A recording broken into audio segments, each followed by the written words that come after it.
All right, welcome into episode 13 of Save the Franchise. I'm back here with Tyler.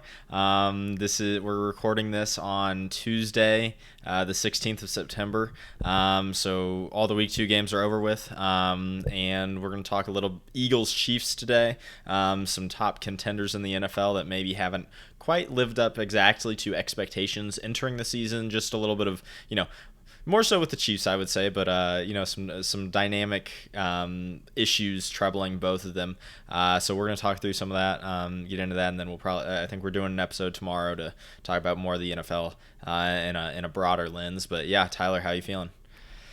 Feeling pretty good. I mean, wasn't the most pretty win for the Eagles, but I mean, you walk away with Arrowhead with a win. Yep. It's hard not to smile. I think anybody who does that in the Mahomes era should be pretty happy about it, no matter what the Yeah. circumstances are. He seems to find a way most of the time, and so when you shut him out, it's a good feeling.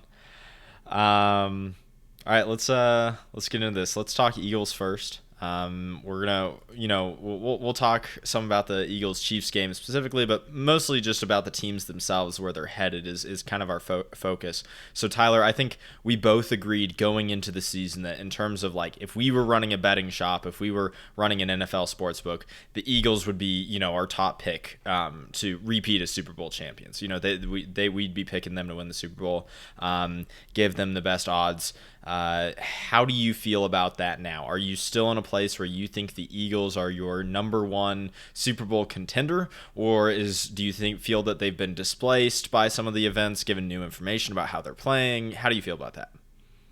Yeah, it really comes down to the offense because once again, this offense is we know it's to be really good in the past. Even this year, in terms of point per drive, they are averaging 2.4 points, which is actually kind of similar to last year. Mm-hmm. Like they just part of what makes the Eagles less attractive and the reason why a lot of the national media does hate on them is based on the way that the Eagles play the game. It's long, methodical drives. Right. Part of that is obviously the tush push, and it's really that's kind of how the Eagles' MO has been over the past few seasons under Sirianni. So, however, from just an eye test, this Eagles offense doesn't look like last year's, and it's hard to consider them a clear favorite as long as that's the case. Mm-hmm. Well, maybe not clear favorite, but I mean, once again, if you're setting up odds, are they still your leading? Are they still your leading team, or is it maybe the Packers now? One of these other teams, Bills, Ravens. Where are you feeling? I think right now, the Bills look like the best team in the league. It's Okay. hard for me. Do I think if I had to put my money on it, would I bet on the Bills to win the Super Bowl this year? Probably not. Well, I But I mean, we're think still right talking now, versus the field, right? Like it's, yes, yes, you know. yes.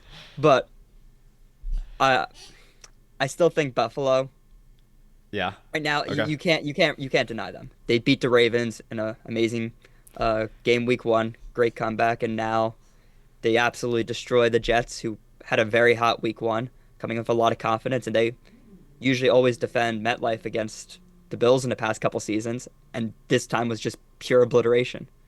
Yeah. I mean, I think that's a fair case to make. I think honestly, I'm still on the Eagles because I think they're going to figure this offensive thing out and find the explosives again. But I understand that take. So let's move on a little bit and talk about so that offense specifically. So the Eagles scored 24 against the Cowboys and they scored 20 against the Chiefs, right?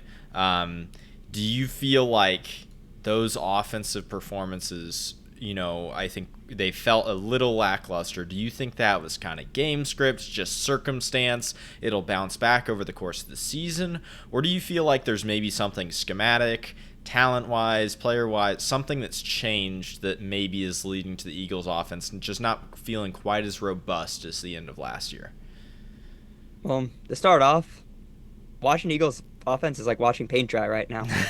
It's very predictable, and I think that's the biggest thing about it.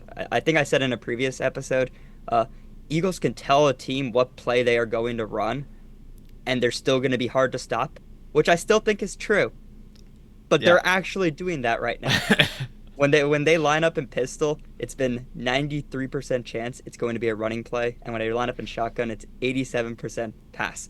if you're gonna tell the defense if you're gonna run or pass pre-snap, yes, it makes things a million times harder. And opposing DCs watch film every single week.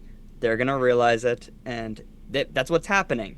They're not dumb, and it's scary because Eagles got a new OC, a guy in-house who never even called plays at a high school level, and is now being tasked to be an OC for a team that is absolutely in its prime, who just coming off of a Super Bowl victory.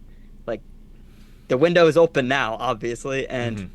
you're giving a guy with no experience it, and this is what you're dealing with. Like, my confidence in the players and team as a whole, and even in Jalen Hurts, is still high, but my confidence in Patullo is very low.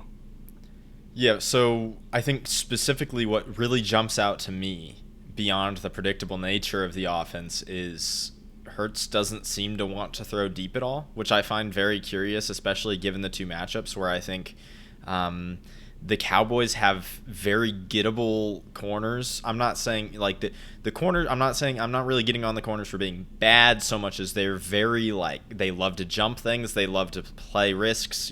Gamble, and you've got your two great outside receivers. Like when the Cowboys are wrong, the you get the likes of AJ Brown and Devontae Smith wide open down the field, right? And then on the Chiefs side of things, they played cover zero something like 14 of the snaps during the game, and were constantly sending pressure all game long.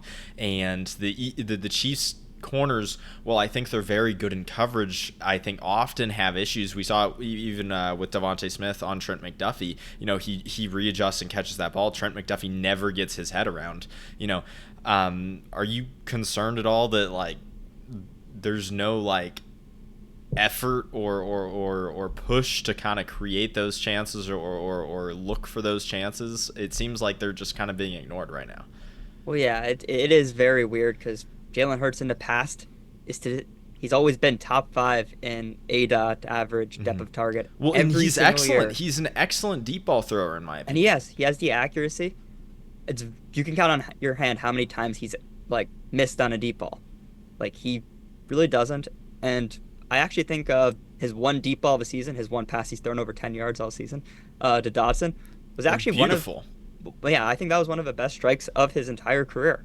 And I thought that was gonna, after watching the week one, I thought that was gonna just get him to be, oh, he's gonna be throwing deep balls all season.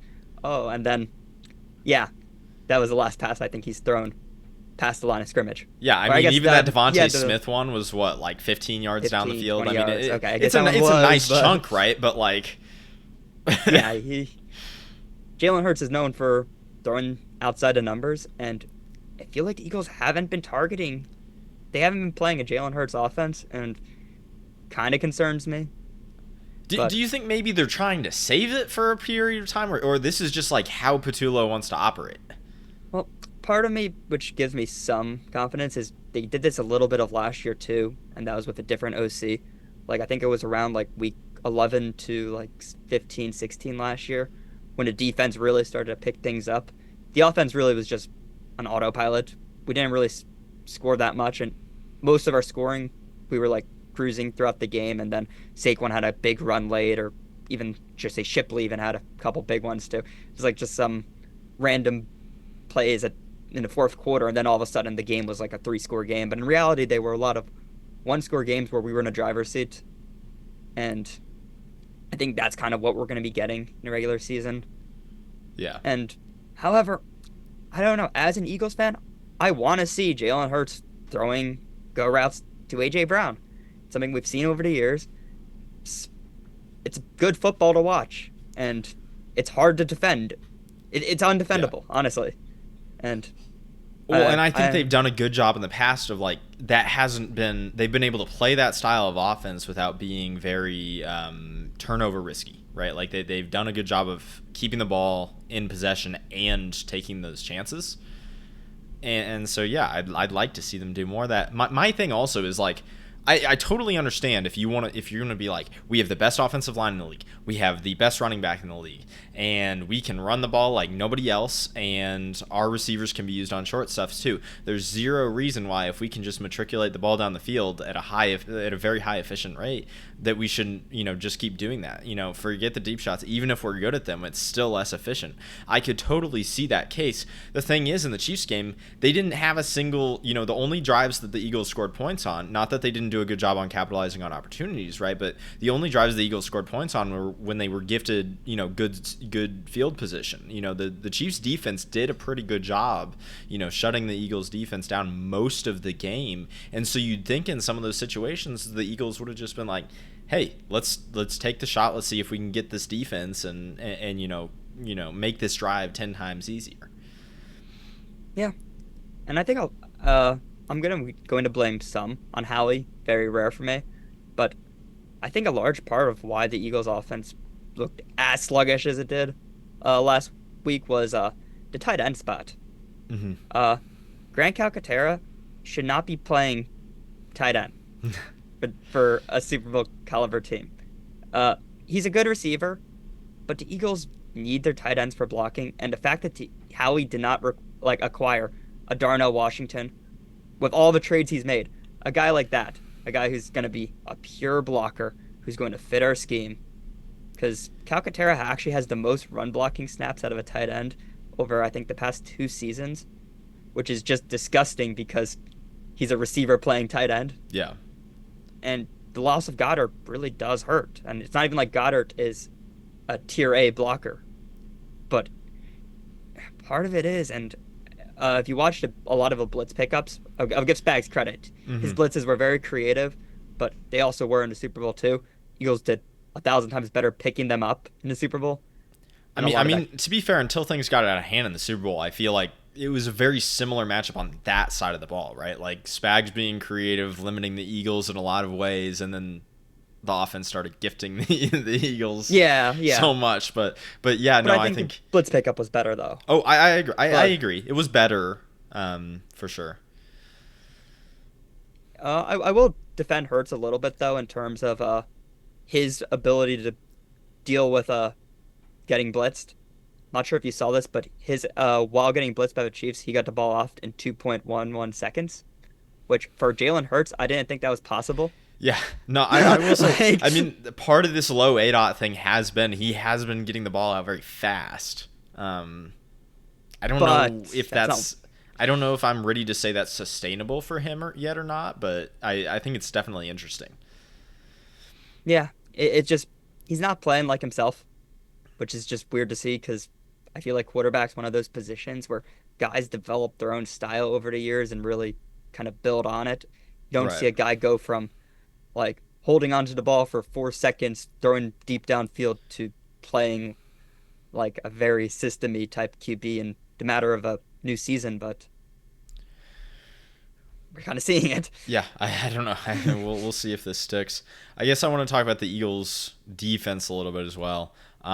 So I think what's been really nice to see is G.I. Campbell looks excellent. And so you've just got a lot of choices in terms of deployment in the middle of the field. And I think Makuba's had good flashes and bad flashes. And I think there's plenty of hope that by the end of the season that'll come around. I think the place where it doesn't really seem like there's a really solid answer is the third corner spot where Adoree Jackson's been playing. And I thought he made I thought he played better in week 2 than he did in week 1. But there were still issues. Yeah, and that's a low bar, right, to pass. So I don't know. How are you feeling about that aspect of the defense? Do you think, do you think there's going to be a move made there at some point? Do you think that's just something the Eagles are going to have to live with? Might be a little bit of an Achilles heel. What do you think? Well, the issue of corner is it's not an easy area to put a Band-Aid on mid-season. Mm-hmm. It never is, because the teams who are trading a corner away at the deadline usually know that corner kind of lost his juice. And I think the Eagles are going to have to make a trade like that at the deadline, but I don't think it will pan out, because how often do we see a corner traded at the deadline ever pan out in the same... It just doesn't happen. Yeah. Unless the Eagles were really going all out and trying to get like an AJ Terrell or like some younger guy and really going all in, but I just don't see Howie making that type of move with the current cap constraints. I think it's just going to be something that Eagles just try to push away and hope they can get by without it. Yeah. Well, I think the other issue with it is that there's just not that many fire sale teams. There's definitely plenty of teams that should be in that mode, but I don't think there's very many teams that agree that they should be in that mode. Yeah. So I don't know where, you're going to be able to go looking for that. But yeah. I think one thing they could try is Stephon Gilmore still a free agent, right? I think he is. Yeah. I He might have don't some. think that would be a bad idea. I think he would fit pretty well into the Eagles scheme. Yeah. Well, I absolutely love the Zadarius Smith signing. And Hmm. you can still get some good guys who are older and maybe don't have that much left in the tank. But yeah, I have a hard time believing that there's not a corner on who is currently sitting in free agency who is like, but like there definitely is a corner who's better than Dory Jackson right now. Right. And Well, and here's my thing. As I think the rest of the defense is structurally one, you're schematically sound, and then two, you've got enough talent across the rest of the defense that as long as Jalen Carter isn't taking himself out of games, that lot to ask. that I'm not really that worried, even with Adoree Jackson playing poorly. Maybe not week 1 poorly, but as long as he's playing like week 2 poorly, I'm really not that worried about it. My question is, if you have a Quignon or a DeJean injury, at some Yeah. part through the season, does it become quite literally untenable to play, defense? Is the pass rush going to be able to, like, our team's going to be able to completely ignore the quality front seven and just go after those corners, And so in my mind, that means if that's a risk, there needs to be some sort of acquisition to hopefully provide some sort of risk mitigation there if that were to happen. I'm actually terrified of, especially if Cooper DeJean goes out, because what he does in terms of pretty much everything. He is like Fangio's golden child, Yeah. uh, especially in run. He moves all around the field. He's one of those guys that is literally everywhere. He's maybe not as talented as Fred Warner, but a lot of times when you watch him out there, he kind of pops up on the screen every single play like Fred Warner does. And if we replace him with one of their slot corners, I really have a hard time Yeah. Well, they seeing that rely on happening. his tackling a ton in the Yes. middle of the field and screen plays, run fits, everything. Yeah. It's it would be really worrying to lose him. But I think even if you just lose Quignon, things get really scary. Yeah, they do. So, all right. Any other thoughts on the Eagles, or should we kick this over to the Chiefs? I'll just give a quick summary. Honestly, right now, I'm not overly happy just from the eye test stuff. However, I do believe we're gonna get things rolling eventually, and we do have a tough schedule every single week. I feel like we play a playoff team, and it's gonna continue throughout the season. But if we're really Super Bowl contenders, it really shouldn't matter. But I mean, I think you're still 2-0. I don't see any reason that you're going to start dropping a ton of games. And yeah, so I feel pretty good about winning the division, and where it's going to go. I think the real just question is when you get into these playoff matchups, is there something that could be the downfall of the Eagles on their path to the Super Bowl where there's just some hole that can be exploited, or the offense just isn't churning enough in the right way that if you get in a boat race, it just falls short a little bit. Those are the question marks for me. Not so much like, is this a problem in terms of being able to be a division winner? I'm not yeah, worried yeah. about that. So, all right, kick it over to the Chiefs. Yep. All right. Okay, so my biggest takeaway from watching the game is the weapons. Yeah. Genuinely, they really were lackluster. And my question for you is, does Casey need to trade for another weapon, even assuming Worthy's good to go? just assuming like even next week. So something I've noticed coming on with Andy Reid and the Chiefs is that he seems to be getting more and more stuck in, like, he's still willing to try new wrinkles in the offense, but he's very stuck in, he wants to run his scheme, which I don't think is that well oriented for modern, how modern NFL defenses want to run things, with the two high coverages and everything. Like, how the modern defenses want to defend is not super well, like, Andy Reid's scheme is not super well suited to that.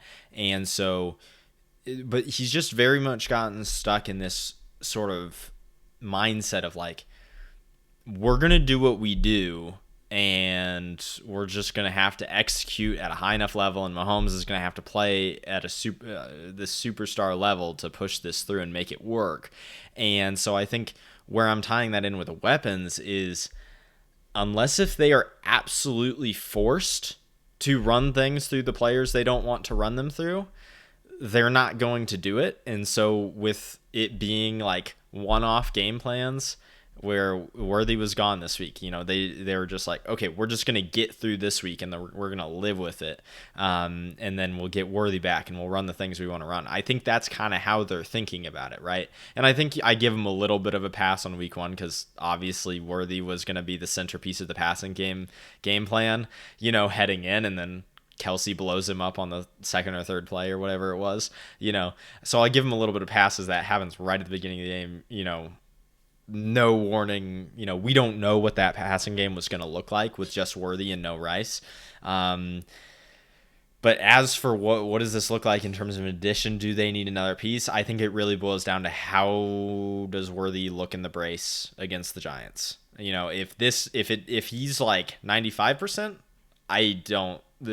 not only do I not think they will need another addition, but I don't think there's a chance in hell that they will go out and get another player, if he's looking like that. If he's more like 60% and he can run, but like the catching is hard and like breaking any sort of tackle or contact is difficult and problematic, it gets kind of scary. But I still don't think they're going to try and add somebody, because that's just how they play the game. That's how they do their team building and all that, so. Yeah, the Chiefs really aren't the most reactionary team out there. It's No. not very opposite of the Eagles. Eagles, one guy has a bad game. Howie's already on the phone. Yeah. Chiefs let problems marinate for 3 seasons. Yeah. No, I think unless if Rice shows up in week 7 and things look really crappy for a couple games, I don't think there's any shot that like the Chiefs go out and add somebody. Yeah. I think right now they're in the mindset of whatever we can get out of Worthy, awesome, and then Rice is the ultimate solution, and we'll survive until then.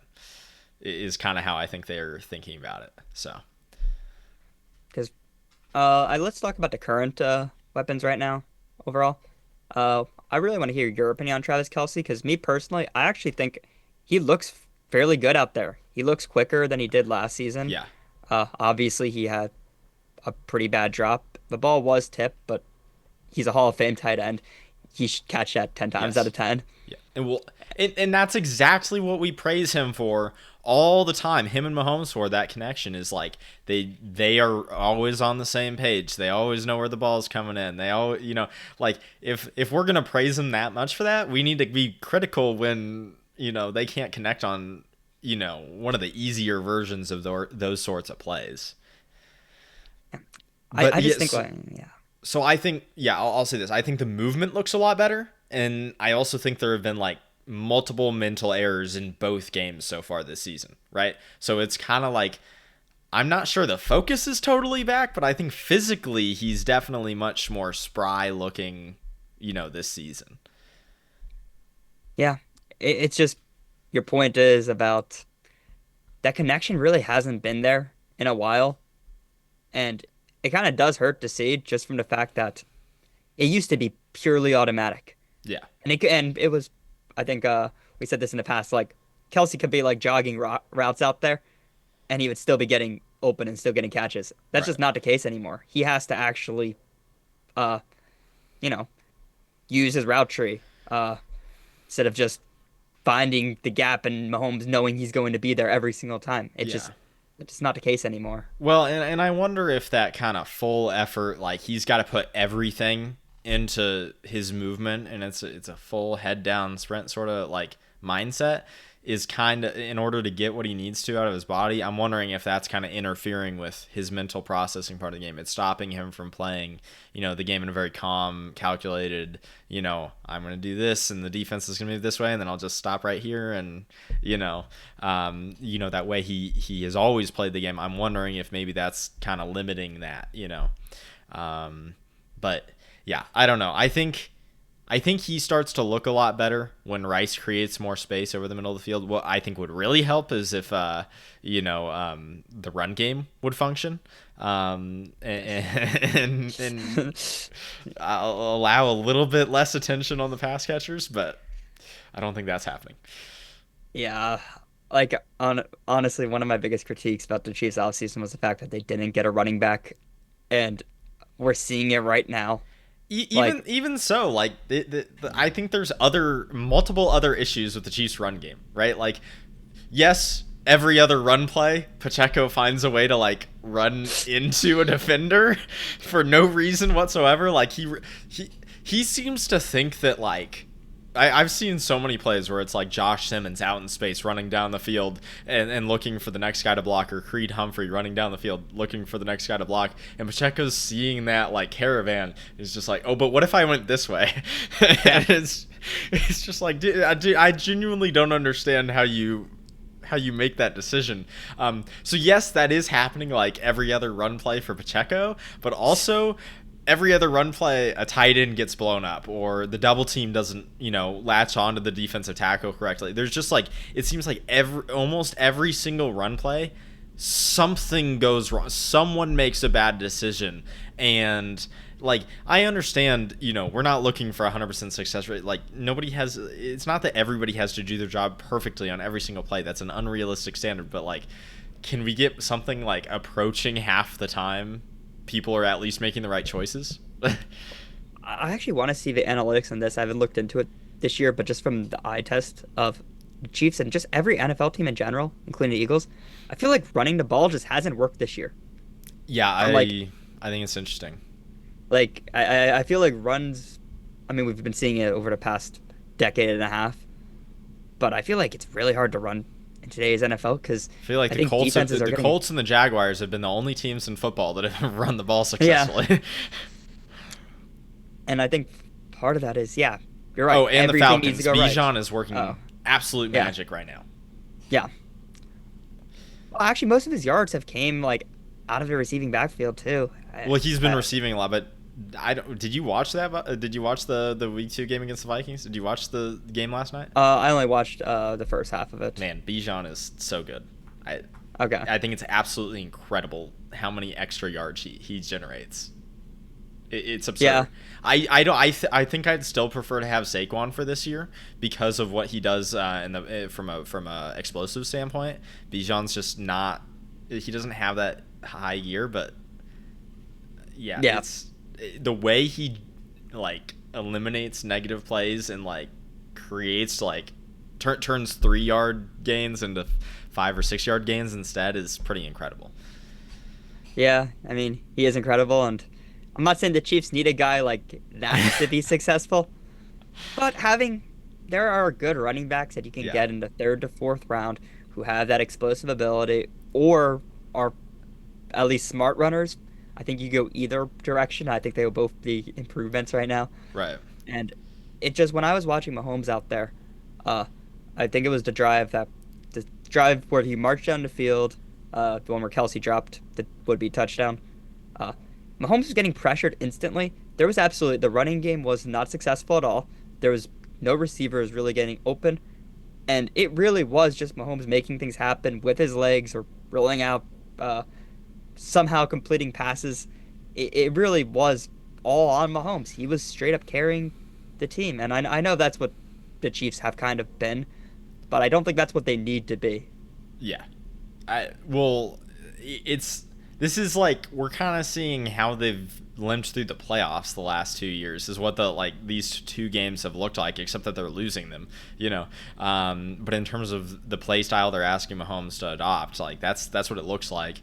And yeah, he's running the ball a lot. I'm not really thrilled about that in the regular season. So yeah, I don't know. I don't think the run game is going to change. I think there's just a schematic thing there that Andy doesn't really want to adapt to the sort of run game that his offensive line suited for. And so, outside of a running back addition that can just read these inside zone 100 times a game runs, much better. Or unlike Kareem Hunt, actually have some bursts to generate, some 10-yard gains, 20-yard gains off of it. I don't really see it. I don't see that changing. I think it's the passing game that will have to change and overcome this season. So, okay. I guess we could talk one more topic about the Chiefs. One thing I was very impressed with was the secondary, especially after week 1 where Herbert just lit them up. Coming back here, and they look good going against one of the better receiving cores in the league. I know part of it was the Eagles' scheme, just being very vanilla, Hurts not throwing the ball, but you still have to be able to shut down AJ Brown. yeah. Like legitimately, if no matter what happens, if AJ Brown is destroying your number one corner, if you're playing man, doesn't matter what scheme it is, he's going to be scoring. And the fact that you were able to keep him contained for most of the game is very impressive. And even when you were zero blitzing or just blitzing in general, you did a really good job keeping the guys in man. Devontae Smith was getting locked up at times, and he was getting frustrated too. As John Dotson, same thing. I was very impressed watching it. I would just want to hear your opinion of what do you think about the current Chiefs secondary, including the safeties too. I think they did a great job. Yeah, so I think even Shamari Connor. Yeah, Surprising. I think Shamari Connor and Jaden Hicks had big bounce back games. I think so. So one of the big issues in the Chargers game was like not so much individual coverage was completely busting, but like people were, or not so much that individual coverage was failing, but that we were allowing complete busts with like bad communication and people weren't in the right spots doing the right things. And so I think a lot of that got cleaned up in this game. I think Spags had a much better game plan in this game. I do think the Chiefs were a little thrown off against the Chargers. The Chargers have come out in these first 2 weeks this season and just been like, we're a passing team now, which I don't think anyone saw coming with Greg Roman at the helm. Yeah. So I'll give Spags a little bit of a pass on that one. But I think that was a piece of it, is Spags' game plan just wasn't as good as it usually is against the Chargers. And to be honest, like, the game planning factor of Spags is very much like what pulls this defense into being a top 10 defense the past couple of years. Like it's a major factor. And so, yeah, I think the corners played a lot better. I think obviously you're going to get good play out of Trent McDuffie week in and week out. I think Jalen Watson played a lot better, and we've seen when Jalen Watson is playing good, you're getting very solid cornerback play out of him. Like, he is a good physical man-to-man corner, and when he plays zone, he's got good length and reach and does a good job with that, especially when you allow him to play press.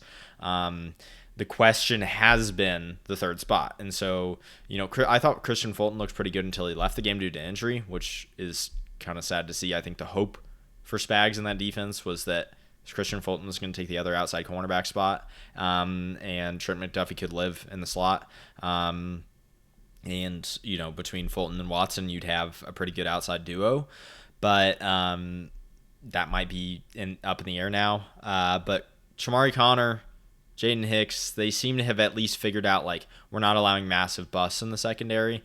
And so it'll just be like, how much flexibility does Spags have when teams have more tape on this with Hicks and Connor? Like, how much can Spags, like, shield them from getting beaten in man-to-man coverage? How much man-to-man is Spags actually enabled to play? We'll just have to see. I think this was a little bit of a one-off game plan to just kind of create chaos against the Eagles with the amount of blitzing and cover zero they were doing. But, they're not going to be able to do that every week. Like, that, you start doing that consistently and teams will pick up on it and will come in with very specific game plans to take advantage of that. So we'll just have to see how much better they can hold up in traditional man coverage, because I think as of right now, there's no signs that the 4-man pass rush is really gonna revive itself. So, Yeah.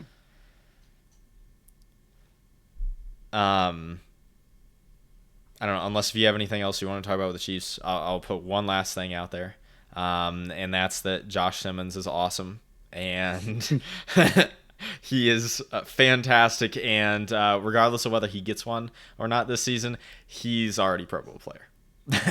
Yeah. I do want to say one thing too. Okay. Right now, the national media is acting like the Chiefs are the worst team in the NFL and are going to get the number one draft pick. I would still probably put my money on this team to come out of the AFC. And at very worst, they are the third best. Right. And I'm sorry, national media. Right now, this team is not dead yet. As long as they have Mahomes and Reed, they will still be a threat. I think people are underestimating, like, even if it looks crappy with Rice back, like the functionality that the offense will have. Yeah, I think people are really underestimating that. Okay. We have one last topic we want to talk about today. It's been all over the national media. Got to do this to you, Tyler. Sorry. But let's talk about a little bit about the Tush Push. Let me just say, like, right off the bat, as a Chiefs fan and a team who's gone up, fan of a team who's gone up against the Tush Push in several high leverage moments, I'm very, like, pro Tush Push, and I think it's a fantastic play. I also believe that even though the Eagles are probably better suited to run it than basically any other team in the league, I don't see any reason why any other team in the league shouldn't be able to run it, at a high level. Like, I see it as a very much like you just need to drill it, train it, but the play schematically works. And so I think a lot of this outcry from teams and stuff is just so stupid. They need to run it themselves. But what I do think is undeniable is that whether it's because it's difficult or because the NFL refs suck or whatever, the refs clearly haven't figured out how to call, line of scrimmage infractions, whether it's false starts, neutral zone infractions, the defense jumping off sides. Like, they clearly haven't figured out how to properly call that on this play, and I think that's what's kind of creating a lot of the outcry right now. Yeah, which there's nothing I can really debate about that. It's true. It's hard to officiate the play. Is it though? However, is it? When the TV services, I guess, yeah, the TV services do see. I mean, you can see it within like 5 seconds Yeah. after the play. The TV, But it's hard to see it that's on the why there's field. the national It's hard to see on outcry, the is field. because we can see it, right? The NFL is still very slow at adopting to modern technology. We've seen this time after time again. Like, just look at the whole new how they have the tracker in the ball now. Right. Yeah, they're not using Why don't that they use shit. it on tush pushes? They're Why not don't they using use that. it? Like, I think the first time the Eagles ran to tush push, I think it was a touchdown. Yeah, I If think based so. on- That looks like the ball, right?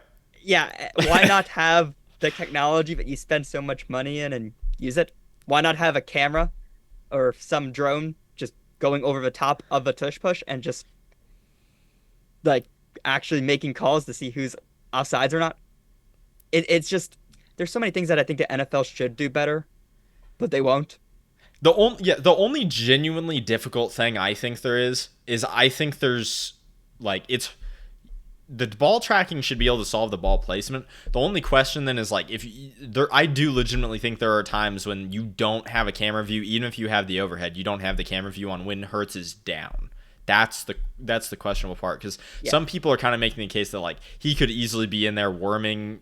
I don't think he's getting much further than like an extra foot or two at most at the bottom of a pile like that, but like that could still matter, right? And so that'd be the one thing I'd say is that's kind of difficult to figure out. I don't know exactly how you go about doing that, but yeah. Yeah, it's just it could be officiated better, and I mean it's been in the league for multiple seasons now. I think this is this the fourth season or third season, whatever it was. I think Yeah, fourth. something like that. It's been in the league for a while, and these issues have always persisted. And I think a large part of what happened in the last offseason was this is not what the complaint was about the play. Right. The Packers were citing injury Yeah. or aesthetics. Yeah. They weren't talking about. The three things I heard was it's boring to watch, people get hurt doing it, and it's it's improper for the offense to be able to push people when the defense can't. I've also heard it slows down pace of play, which is one of the craziest things because Eagles games are usually the fastest out of all teams because we don't really punt. Right. And it's football, dude. Like, why do you care? You're gonna Yeah, be sitting there for 3 hours anyways. Let's chill out. yeah. They don't have the MLB issue or whatever. Football's a little bit better of a product there, but Yeah, it's not like that. That's the thing. Is like there's always something to look at. It's I don't know. yeah, Whatever. it's Anyways, just I think a lot of what was talked about in the offseason was just very stupid. They weren't legitimate concerns, and now I think the national media is having legitimate concerns. It's hard to call false starts. I mean, we've seen it even on defenses too. I think you could count how many times Hurts has been like absolutely brutalized on plays and just doesn't get called because he's in the middle of a file. And yeah, a lot happens in the play, and I think I don't know. As an Eagles fan, of course, I don't want it banned, but it's inevitable. It will be banned. yeah. I think they're gonna ban it, and they're gonna ban the pushing, and then they're gonna realize, oh, it doesn't even really stop the play, and then they're gonna have to figure out the officiating and da da da. And yeah, it's gonna be some sort of circus this next offseason. But yeah, I really hope they don't ban pushing. Like, I really hope it was the original proposal just to ban the tush push because I love those type of oh, plays I where think it's hilarious. even if it's just not a tush, like I think that's part of the modern NFL. I think it really does reward receivers who can block, who can shove guys and push guys in. Uh, Yeah. Well, Big and I O think just linemen. it rewards teams that are aware of what's going on and they rally to the football and they're it's effort all the way through the play. Yeah, and I think that part getting removed would actually hurt. Like, yeah, that would be hurt me way more than the tush push getting banned because I don't know why the Packers have changed their proposal because originally maybe because it's so hard to the original wording was very like iffy and maybe they wanted to be more clear. But I don't know. I just think that's part of football. That's what makes football great. I don't want to see that get banned, but I have a feeling it will. Yeah.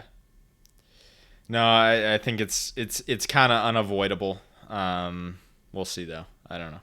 Well, yeah, we'll have to see where the climate's at next off season. Maybe if it just doesn't come up for the rest of the year, the people will forget about it. But I kind of doubt it. I don't know. I think if the Eagles miss the playoffs or something crazy, I don't think it. I think there's a decent chance it stays, but I think that's That what it would would help. take. That would help because you'd have a good like month and a half before the off season. Between the time that the Eagles played last and when the discussions would start, that would help a lot. But I don't think that's happening. So Yeah, I don't think that's happening. it's going to So be on full display in some sort of big game in January, and yeah. yeah, sucks to see it go, but there should be a statue somewhere in Philly for it at this Yeah. point. I don't think any Eagles fan is going to protest that. Yeah. All right. Any last thoughts on Chiefs, Eagles, tush push, anything along those lines? Yeah, just to sum it up, I think wasn't the most exciting game to watch. However, happy with the result, and I still have very high confidence in both these teams for the rest of the season.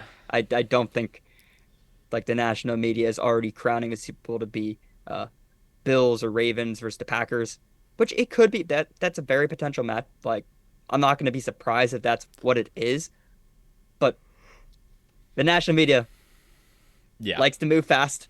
Team loses 2 games in a row, they're already out on you. I just think there's a lot more to it still. Yeah. I mean, remember 2 years ago when Dak Prescott? Yes, he was putting in the stats, but remember 2 years ago when Dak Prescott was like, people were like talking halfway through the season, like, if Dak Prescott, Dak Prescott is a lock for the MVP. There's no way this can't happen. Like, this Yeah. is an absolute certainty. Oh wait, what happened? Yeah. So, yeah, I think they're always just desperate to create new headlines, talking about new people potentially being at the top of the pyramid, but more often than not, it doesn't get upset in the modern NFL. There's a cream of the crop, and they tend to stay that way without dramatic occurrences. So, all right, yep, that's gonna be all for us today. A little bit of a shorter episode, but like I said, I think we're gonna be back tomorrow with some sort of more holistic NFL talk, and and we'll get into that. Probably preview matchups a little bit or something. And yep. So if you've listened, thanks for watching. Like, subscribe, leave us a comment. We'll respond. Happy to have discourse with anybody. Tell us why we're so stupid and terrible wrong. Feel free. And I'll tell you why the Chiefs and Eagles are still going to be in this year's Super Bowl. So, all right. Have a good one.